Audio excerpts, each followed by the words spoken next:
பொறுத்தவரையில் கோவை மாவட்டத்தில் இராணுவத்தில் சேர்வதற்கான ஒரு ஆர்வம் சற்று குறைவாக உள்ளது. ஏனென்றால் அதை பற்றிய குழுவானது மற்றும் அதற்கான ஒரு வழிகாட்டுதல் இல்லாமல் இருக்கின்றது. அதற்காக தேசிய மாணவர் படையின் மூலமாக நாங்கள் இராணுவத்தில் அதிகாரிகளாக சேர்வதற்கான எல்லா வழிமுறைகளும் சொல்லித் தருகிறோம்.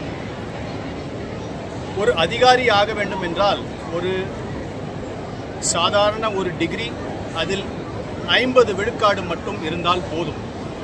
இது தெரியாத பல மாணவர்கள் மாணவியர்கள் இந்த வாய்ப்பை தவறவிடுகின்றனர்.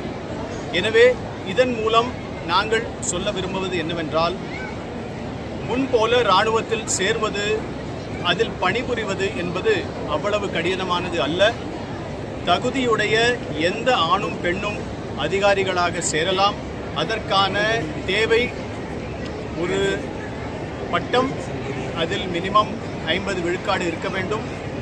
அதற்கு மேல் தேசிய மாணவர் படையின் மூலமாக நாங்கள் அவர்களுக்கு வழிகாட்டுதல் கொடுத்து இப்போது பல மாணவர்கள் கோவை மாவட்டத்தைச் சேர்ந்தவர்கள் அதை சுற்றியுள்ள மாவட்டங்களிலிருந்தும் வருகிறார்கள். அவர்கள் இந்த வழிகாட்டுதலை பெற்று இராணுவத்தில் அதிகாரிகளாக சேர்ந்து வருகின்றனர். நாட்டுப்பற்றை வளர்ப்பதற்காக தேசிய மாணவர் படை மிக பெரும் பணியாற்றி வருகிறது.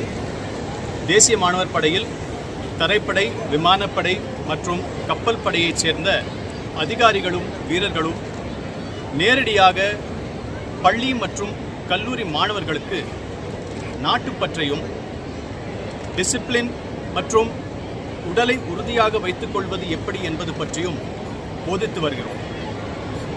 அதேபோல முப்படைகளிலும் வேலைவாய்ப்பை பெறுவதற்காகவும் அதன் மூலம் நாட்டின் சேவையை ஆற்றுவதற்காகவும் ஆக்கமும் ஊக்கமும் கொடுத்து வருகிறோம்.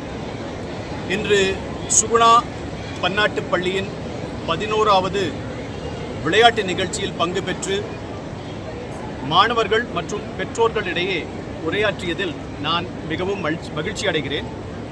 ஏனென்றால் அடுத்த தலைமுறையை